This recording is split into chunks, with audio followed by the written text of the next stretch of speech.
सती ने त्याग, सती का त्याग भगवान भोलेनाथ ने क्यों किया, इसकी कथा रामचरितमानस में बड़ी विस्तार पूर्वक आती है। जब कल पारायण कर रहे थे तब यह प्रसंग चल रहा था।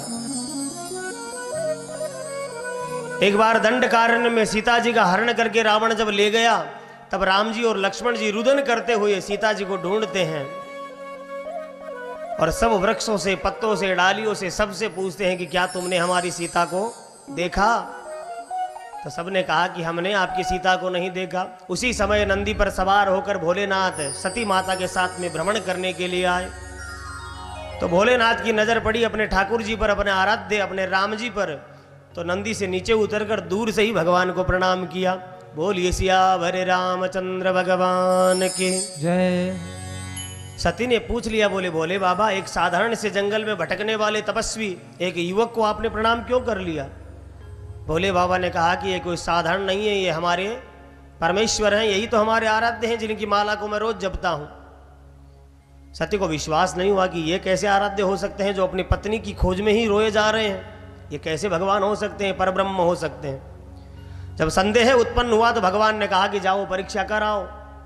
सती परीक्षा लेने के लिए गई और जिस रास्ते से भगवान जा रहे हैं उसी रास्ते में थोड़ा आगे जाकर सती का रूप छोड़ दिया और मां सीता बन गई।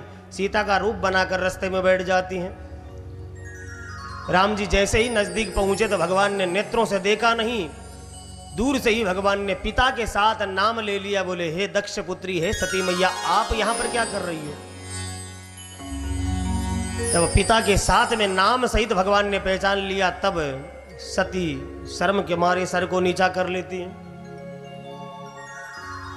हाथ जोड़कर प्रार्थना करी कि हे प्रभु, मैं पहचान गई आप ही पूर्ण ब्रह्म हैं, परमेश्वर हैं। लेकिन एक बात का उत्तर दीजिए, मेरे भोलेनाथ के लिए आप आराध्य किस प्रकार हो गए? आप श्रेष्ठ कैसे हो गए? राम जी कहने लगे, एक समय की बात है जब भोले बाबा ने एक बड़ी सुंदर दिव्य कैलाश में आयोजन करके सारे देवताओं को, संत समाज को, सबको बुलाया और उन सबके सामने आकर मुझे ऊंचे सिंहासन पर बैठाकर मेरी पूजा करी और सबको निर्देश दे दिया कि आज के बाद में नारायण ही सबके लिए सर्वश्रेष्ठ हैं और पूज्य हैं। तब से भोलेनाथ मेरी पूजा करते हैं और मैं उनका चिंतन करता हूं, बाकी कुछ नहीं है। सती वहां से प्रणाम करके चली आ गए। भोले बाबा ने पूछा कि क्या कर आई परीक्षा? सती ने कहा कि परीक्षा लेने के लिए नहीं गई थी, मैं तो जैसे आपने यहां से प्रणाम किया मैंने नजदीक जाकर प्रणाम कर लिया। भगवान ने अपने नेत्रों को बंद किया तो भोलेनाथ को सारी बातें समझ में आ गई कि सती झूठ बोल रही है। उसी समय भयंकर घोर गर्जना करते हुए एक आकाशवाणी होती है और उस आकाशवाणी में भोलेनाथ ने प्रतिज्ञा कर ली कि मैं आज के बाद में सती को नहीं रखूंगा, सती का त्याग कर दूंगा। जब त्यागने की बात आई तो सती विचार करती है कि भोले बाबा ने किसको त्यागने की प्रतिज्ञा करी है।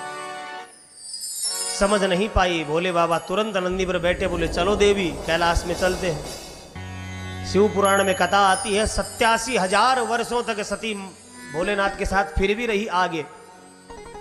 भोले बाबा 87,000 वर्षों के लिए समाधिस्थ हो गए। जब जगे तब सती ये दक्ष प्रजापति यज्ञ वाला प्रसंग यहाँ पर सामने आया। तब भोलेनाथ ने कहा कि जाने वाली है लेकिन वापस अब सती आएगी नहीं, क्योंकि भगवान पहले ही त्याग कर चुके थे। त्याग इसलिए किया क्योंकि आराध्य अगर भगवान राम है तो उनकी पत्नी सीता भी तो भोलेनाथ के लिए पूजनीय है, आराध्य है। इसलिए मेरी माँ का रूप सती ने बना लिया है और जो स्त्री मेरे माँ के रूप में मेरे सामने आ गई, अब मैं उसे अपनी पत्नी नहीं रख सकता। इसलिए भगवान ने सती का त्याग कर दिया। तो बड़ा सुंदर पावन सती माता का चरित्र भोलेनाथ के साथ में मंगलमय विवाह दूसरे जन्म में पार्वती के रूप में प्रकट होकर भोले बाबा से ही विवाह होता है।